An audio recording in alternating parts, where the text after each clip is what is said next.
Well, it's been very nice to hear people talking, Gretchen and Robert, and things that Robert was saying, very pertinent to what I want to say, actually.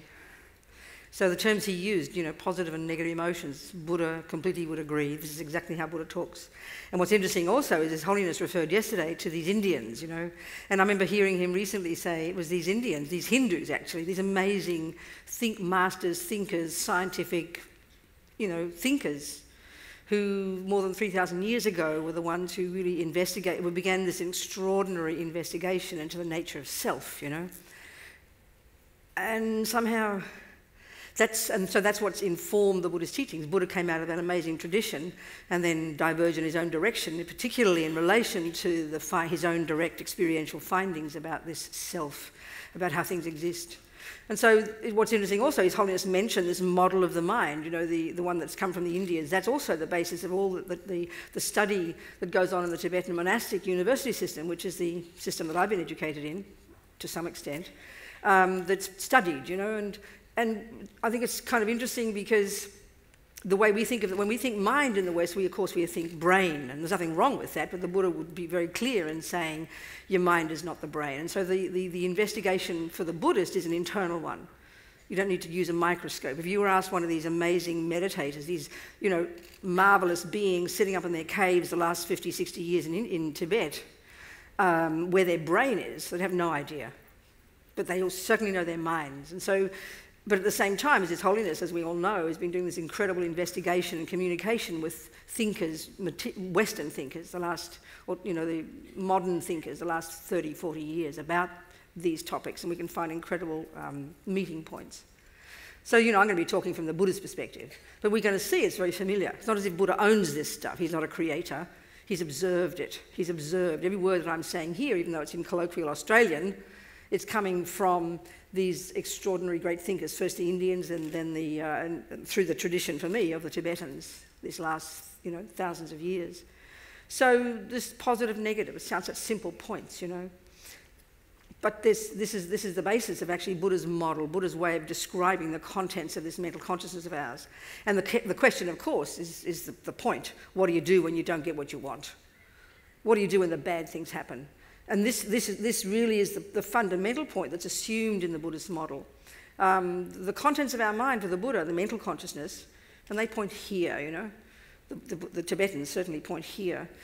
The contents of our mind, Buddha divides into three categories. It's like a deceptively simple way of dividing the contents of our mind. They use the terms positive, negative, and neutral, and these are like technical terms. Neutral refer to all those ones we all need. They're like the mechanics of the mind. Remember, I'm not talking about the brain. Like concentration and remembering what to do and identifying this from that. There's many, many of these parts of the mind that whether you're a meditator or a murderer, they have to work well for you to do your job properly. So they're neither virtuous nor non-virtuous. They're neither positive nor negative, and we've got masses of those. But the key ones that if you want to use the Buddha's modeling, the Buddha's methods in your mind to be your own therapist, as Lama Yeshe would put it, knowing your own thoughts and feelings and emotions, That's the stuff. And so the stuff that we need to look into are the ones that are called positive and negative. And initially it's deceptive. These terms seem so cute, But the implication of these in Buddhist psychology is really profound, and the intricacy and the precision that's used to identify these different states of mind. So if we're not talking about the brain, how do you investigate these? Well, the best we can talk often in our culture is we talk about knowing what we feel. But what's interesting in the Buddhist model, once you've, say, developed these practical techniques called concentration meditation, this marvelous psychological technique, actually, that came from these incredible Indians, they were the ones who came up with this extraordinary technique that's the basis of what we call these days mindfulness meditation, the variations that are around in the West. You learn this technique, which is simply a concentration technique. It's not holy. A communist can do it very well, Got no religious overtones whatsoever. So it's a practical skill that enables you to focus your mind, not be all over the place, So that with that focus, which is not enough, you then need to have this, if you're a Buddhist, or using the Buddhist model, you need to have the understanding of the contents of your mind, the basic description of what you're going to be observing.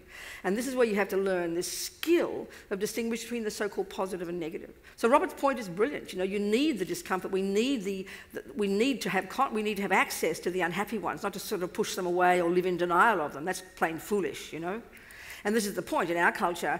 we either vomit all out our bad feelings, and that's called anger, you know, and I'm very good at that one. I've done personal research since I'm born. I know that one intimately and well. You vomit out what you feel when things go wrong, or you suppress and you deny. And they're about almost the only two options we have. But this option here, this one of having some focus, understanding the bare bones of the Buddhist model, and that means clearly what is a negative state, what are its characteristics, precisely, and what's a positive one, precisely what are its techniques. And this is the crucial element in Buddhist psychology. And the long term, of course, for the Buddha is that these negative ones are adventitious, as they say. Well, you need a dictionary for that. I don't use it in my daily life. Adventitious means that these are not at the core of our being. And this is the basis of all of the Buddha's techniques, which is an outrageous concept. To think that attachment, anger, jealousy, pride, low self-esteem are not at the core of your being, and the Buddha's finding being that you can get rid of these. I mean, this is pretty shocking, you know. If one of you is a therapist out there and I come and ask you to give me some techniques to get rid of all anger, all jealousy, all fear, all attachment, all low self-esteem, and develop infinite love and compassion for all beings all the time, you would think I'm mentally ill and give me a pill to calm me down. But this is precisely what Buddha is saying. This is what he means by nirvana, not some place like heaven, you know. It's the term loosely, you can say, used to refer to the mind of the person having taken on board these techniques, using Buddha's model as your basis for interpreting and identifying what's there, so that you can unpack and unravel what's there and eventually deconstruct and eventually get rid of these states of mind. So the key to knowing and understanding this is to understand how these feelings, as we call them, these feelings, you know, are based in being conceptual, informed by conceptual stories. So in other words, all these negative states of mind, starting with attachment, which is the one that desperately wants the chocolate not to run out, and then when it does run out, it has a panic attack, and that's what then gives rise to what's called aversion, the strong aspect of which is anger. And this is an amazing concept, actually. You know, that anger, one way of defining almost what anger is anger is the response when attachment doesn't get what it wants. And once we understand this and the other states of mind, and there are many mentioned, of course, once we really become familiar with how these states of mind function, then we can identify them, and then we can start to argue with them, because they're conceptual stories, and that's what's surprising. I mean, me, as I said, I have deep knowledge of anger. Since I'm born, it was like, you know, my mother didn't have to teach me. I knew it well. So once I understood, you know, the Buddhist view that that's the response when attachment doesn't get what it wants, that's the one to focus on, and that's the one that's hard to see. This attachment, this word is so cute, you know. We use it in many ways, and in our culture we would use it almost synonymously with closeness or love or affection. And this is why, you know, and initially this is surprising to us too, we know that we need to be precise and clear and accurate in our definitions if we're talking even about how to make a chocolate cake. If you don't know what a teaspoon is, you're in trouble. You'll make a mess, you know. So the same precision and clarity is what the Buddha would demand we use, you know, to investigate this mind of ours, these thoughts, these feelings. This is the key to success. And this is, of course, for the Buddha, the key to happiness. In the simplest sense you could say for the Buddha, happiness. For us, basically he's saying, and that's the kind of happiness they mentioned yesterday, I forget those Greek words, related to hedonistic, I think. That one, you know, the good feeling good. The way we in our world think of happiness, which is when you get the chocolate, which is basically what we think is what you get when attachment gets what it wants. And that for the Buddha, this attachment is this default mode that's so deeply ingrained, so primordial within us, we don't even notice it until it doesn't get what it wants. This is the trick, you know, it's so hard. And so using these techniques, we have to learn to be able to observe this attachment, and really it's multifaceted as far as Buddha is concerned. It's this, almost the first level of it, the energetic level of attachment is this intense sense of dissatisfaction. And we can see we're born with this, you know. A deep feeling, an assumption, which we think is the absolute truth, that I'm not enough, that I don't have enough. No matter what I get, it's never enough. And it's just this constant feeling. Therefore, naturally, if there's dissatisfaction, the next level of attachment is you hanker after something. This sense that you haven't got enough means there's something missing. So, and where do we first look? Where do we first hanker? Obviously, the objects of the senses. We're these sensory beings. You know, we're embodied sensory beings. So we look out there for the 5 sense objects. And depending on the ones we've got connection with, we will continually be searching without even intellectually understanding it, constantly waiting for something to grab us. And then the assumption, which is again of attachment, another function, is the assumption. Well, first of all, no, this attachment, when it gets that object, like the chocolate cake, it'll make the chocolate cake look really delicious. We don't think that we're making the cake look delicious. This is a shock to us. We think the cake is delicious. But the way the Buddha's saying is whatever's in your mind, whatever appears to you out there is seen in the aspect of what's in your mind. So if you've got attachment, this neediness, this expectation, this dissatisfaction, deeply instinctive. You're walking along being a normal person here, not looking like a junkie. This is normal attachment. It's working constantly underneath. Then the eyes see that shape and colour. You interpret it as chocolate cake and all the story starts. And before you know it, the hand is there and it's going in the mouth. This hole, we know it's not that hole. We're deeply trained. And then the assumption is that when I get it, I'll get happy. So the assumption we have of happiness is what you get when attachment gets what it wants. So naturally, that determines all the things we do, even if we're nice people as well.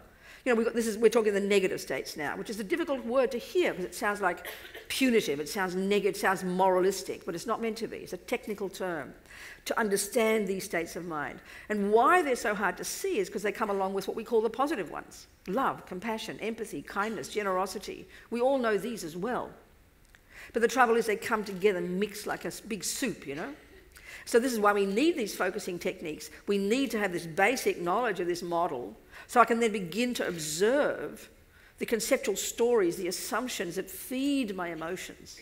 And the trouble is we only notice, like I said before, you know, I'd only know I was angry when my attachment didn't get what it wanted. So, you know, we might, you know, you and me might go and have a piece of chocolate cake. Oh, let's have chocolate cake. We look like we're happy. We enjoy chocolate cake. But look what happens when carrot cake comes instead. That's the sign. You might go, oh, I can handle carrot cake, that's cool, and you proceed to enjoy. I will go, excuse me, I ordered chocolate cake and get upset. That's the proof that I had this assumption of attachment, which is this dissatisfaction, this constant manipulation to get what I want, this making the thing look more delicious than it really is and building up a story in my mind that it is more delicious than it really is, and then the absolute expectation that when I get it, it will bring me what my attachment believes.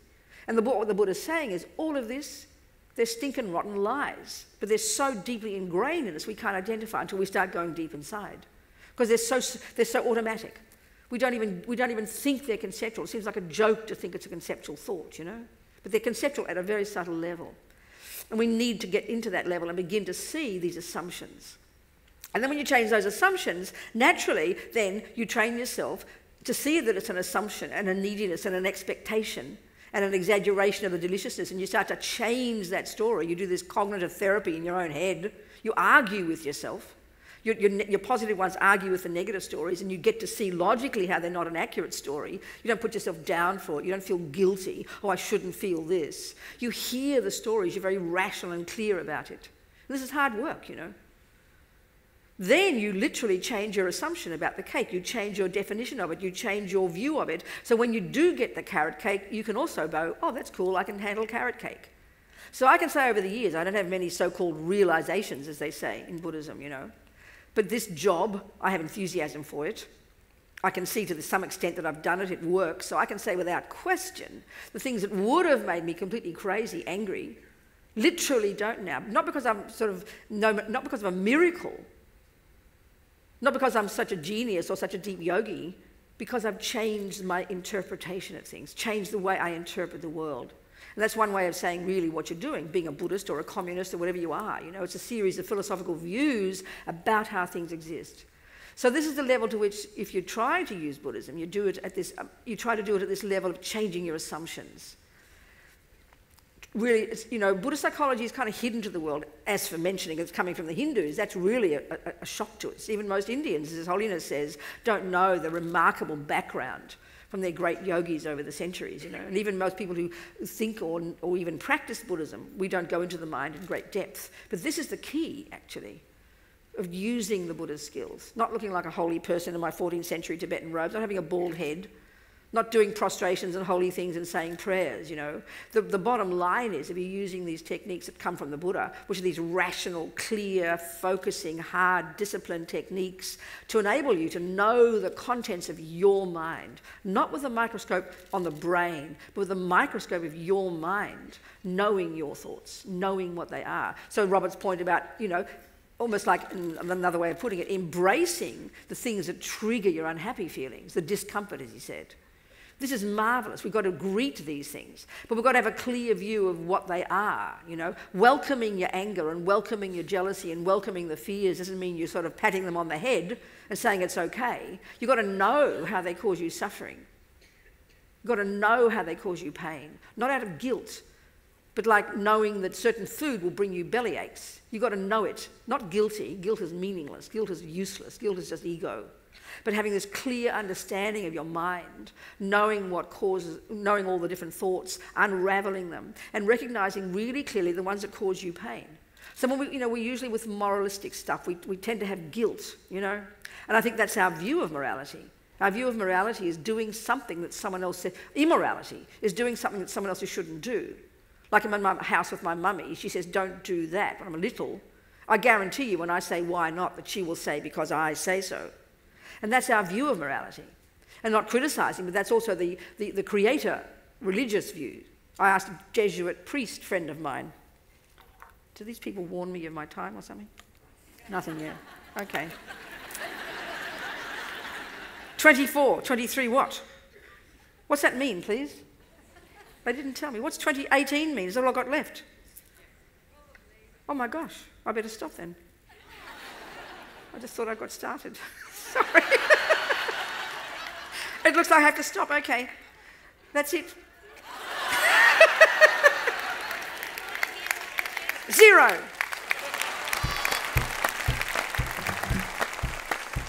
If you go to this supermarket and shouting, I want to buy peace of mind, then people laughing or people feel that person's mind is something wrong. Now this word connections is a really interesting one because our kids today are more connected than ever. Of course, then when you're in an institution, people call you up. They tell you to perk up. Yeah, perk up, because I didn't think of that. I should have a happiness project, I decided. As soon as I have some free time, I'm going to do that.